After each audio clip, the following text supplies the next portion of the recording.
Allah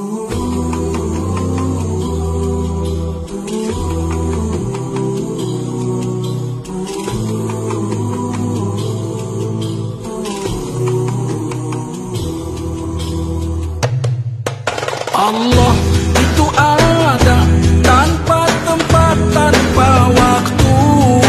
Allah juga ada, tak serupa dengan makhluk. Jangan semisalkan Allah dengan sesuatu. Jangan serupakan Allah dengan setiap makhluk. Janganlah kau katakan Allah itu punya wajah, punya tangan, punya kaki, pakai jari. Itu pahammu jassimah.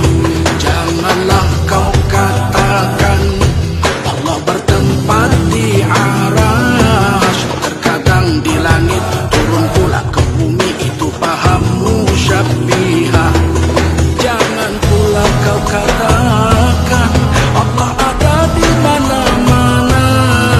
Pegang erat-erat paham yang selamat, Ahlus Sunnah wal Jamaah, Ahlus Sunnah wal Jamaah.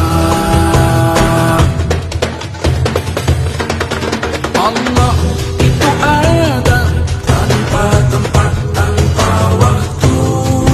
Allah juga ada, tak serupa dengan makhluk. Jangan semisalkan Allah dengan sesuatu.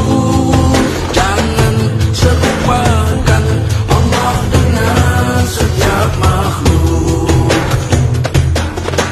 Allah itu ada tanpa tempat, tanpa waktu. Allah juga ada, tak serupa dengan makhluk. Jangan semisalkan Allah dengan sesuatu. Jangan serupakan Allah dengan setiap makhluk. Janganlah kau katakan Allah itu punya wajah, punya tangan, punya kaki, pakai jari. Itu pahammu jassimah. Janganlah kau katakan Allah bertempat di arasy, terkadang di langit, turun pula ke bumi. Itu pahammu syabbihah.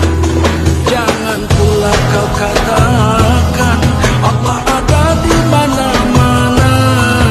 Pegang erat-erat paham yang selamat,